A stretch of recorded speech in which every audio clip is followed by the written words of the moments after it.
কড়াইতে তেল দিলাম। এখন শুকনো লঙ্কা, কালো জিরা আর রসুন ফোড়ন দেব। আর তার আগে বড়িটাকে ভেজে নেব। বড়িটাকে দিলাম, বড়িটাকে দিয়ে একটু ভেজে উঠিয়ে রাখবো।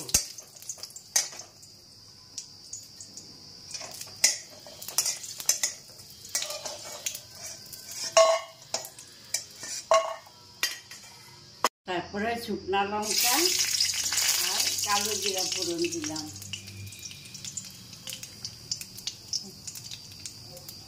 আর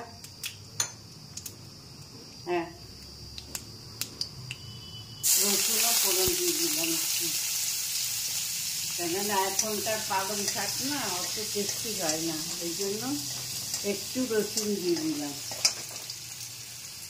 একটা কাঁচা লঙ্কা দিয়ে দিলাম।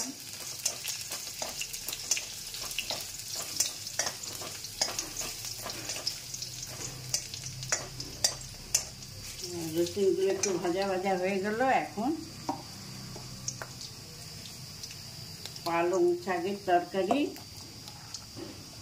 বেগুন, আলু, পালং শাক দিয়ে দিলাম।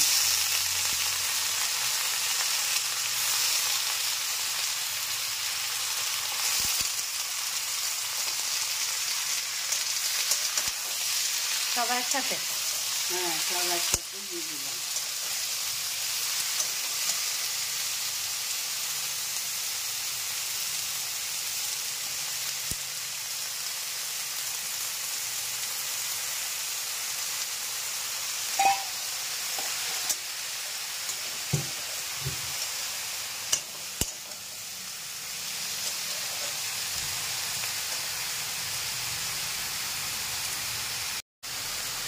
তো হলুদ দিয়ে দিলাম।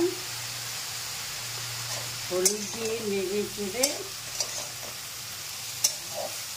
পরে একটু পরে নুন দেব।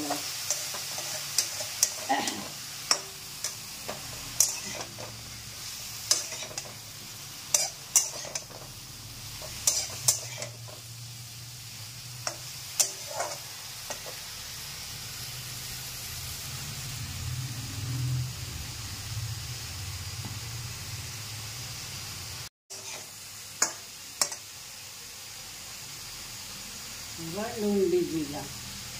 নুন দিয়ে একটু ঢেকে দেব।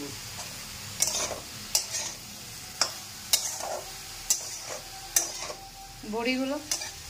হ্যাঁ, বড়িগুলো? আচ্ছা, বড়িগুলো একটু ভেঙে দিব পরে।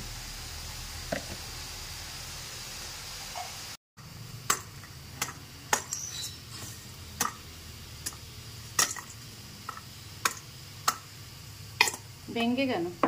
হ্যাঁ, বড়িগুলোকে ভেঙে দিয়ে দিলাম। দিয়ে এখন ভাপে একটুখানি সিদ্ধ হবে, তার জন্য একটু ঢেকে দিলাম। কিছুক্ষণ ঢাকা থাক। কতক্ষণ? এই 5 মিনিট। এই ঢাকনাটা খুলে একটু নাড়াচাড়া করে আবার একটু ঢেকে দেব।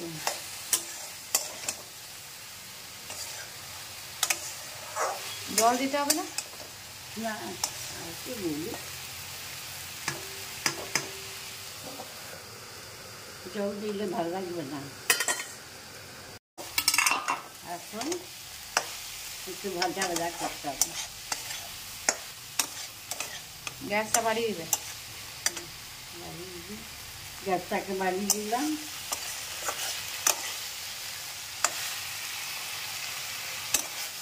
আলুটাগুলো না দেখি, আলুটা বলবি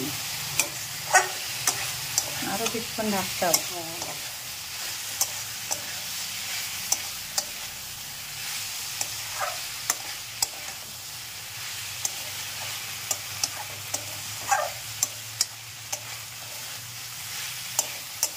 দিলাম, আলুটা সেদ্ধ হয়নি, সেজন্য দিয়ে আরেকটু ঢেকে দিলাম।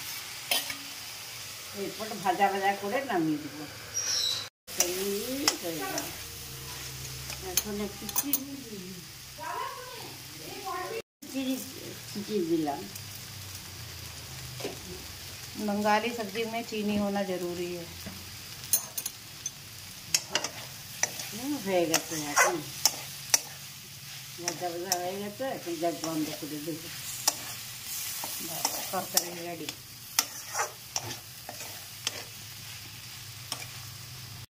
আর একটু ঢেকে দেব।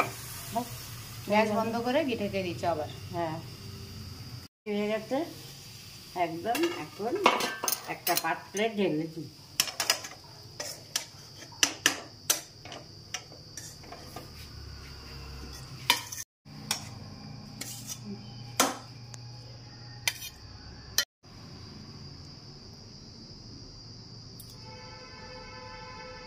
বলো। হ্যাঁ, আপনারা খেয়ে দেখবেন, খেয়ে যদি ভালো লাগে তো পাঠাবেন খবর।